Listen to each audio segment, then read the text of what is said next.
धन्ना जाट रोज अपने ठाकुर जी के आगे प्रसाद की थाली रखते, छोटे से बालक धन्ना, और प्रसाद की थाली रख के ऐसे बैठ जाते, पाओ ठाकुर जी पाओ, अरे मेरी मैया ने बाजरे की रोटी बनाई पाओ, चटनी बहुत बढ़िया ठाकुर जी पाओ।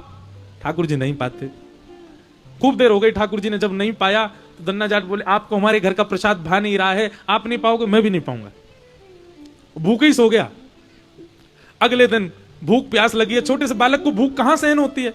दूसरे दिन ठाकुर जी के आगे हाथ जोड़े बोले आप नहीं पा रहे हो हमारे घर का प्रसाद, आपको बढ़िया नहीं लग रहा, पर मुझे बहुत जोर की भूख लगी है, मेरे लिए पा लीजिए, आप पाओगे तो मैं पाऊंगा। दूसरे दिन थाली रखी, वो ठाकुर जी आज तो पालो। ठाकुर जी ने आज भी भोग नहीं लगाया। बेचारा धन्ना बालक रोने लगा ठाकुर जी के आगे, बोले मुझे बहुत जोर की भूख लगी है और मैं तब तक नहीं पाऊंगा जब तक आप नहीं पाओगे। क्यों नहीं पा रहे हो? दूसरे दिन भी रोता रोता भूखा ही सो गया। हम आप होते ना, अरे महाराज कहां तक कहें, एकादशी दिन वाले दिन भी इस पेट पर रहम नहीं करते हम लोग। उस दिन भी सब लोग दुनिया भर के व्यंजन बनाना जानते हैं। कहा गया क्या करो? फलाहार। क्या करो? फल का आहार सेवन करो। लेकिन फलाहार के नाम पर क्या क्या बनता है। बाकी के दिन तो हमारी कैलोरी बढ़ती होगी 200, लेकिन एकादशी वाले दिन तो 1000 पार कर जाती होगी। इतना तेल पाते हैं, इतना घी में बना हुआ कूटू की पकौड़ी, कचौड़ी, खीर, ये वो। अभी नवरात्रि चल रहे हैं, फलाहार पाने के लिए आज्ञा दी गई है। वो महाराज सुबह से ही माताएं बहनें लग जाती हैं खाने पकाने में।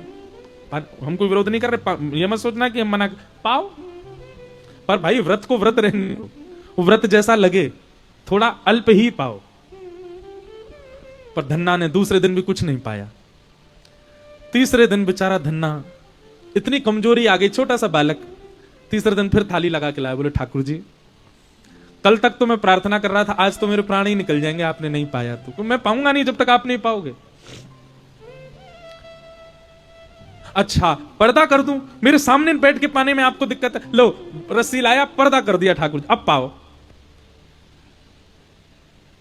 बीच बीच में पर्दा हटा के देखे पा रहे कि नहीं, ठाकुर जी अभी भी बैठे। धन्ना को तो गुस्सा आया, अब रोता रोता बेचारा ठाकुर जी की तरफ पीठ करके बैठ गया, रूठ गया ठाकुर जी से।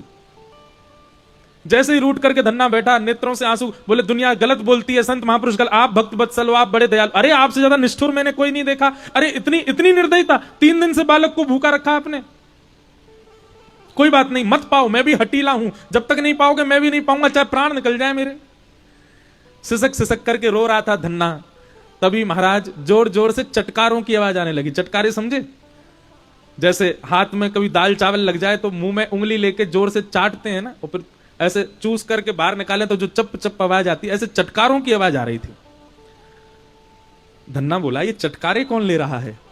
और जैसे ही पर्दा हटा करके देखा, नेक्स्ट से गोपाल जी के पूरे मुंह पे खीर लगी है, सबरे बर्तन में सब सामग्री फैल गई है और ठाकुर जी चटकारे ले करके पा रहे हैं। आहा, उस छवि को देख करके धन्ना प्रसन्न हो गया। ठाकुर जी ने अपने झूठे हाथ में लगी भाई सामग्री नेक उठाई और धन्ना की ओर के बोले जल्दी मुंह खोल पा, और धन्ना को पवाने लगे। ये क्या है? यही रास है। 3 दिन तक धन्ना जो स्थिति में था वो रस था, लेकिन उसकी स्थिति से ठाकुर जी प्रसन्न होकर के सचल हो गए। यही रास है।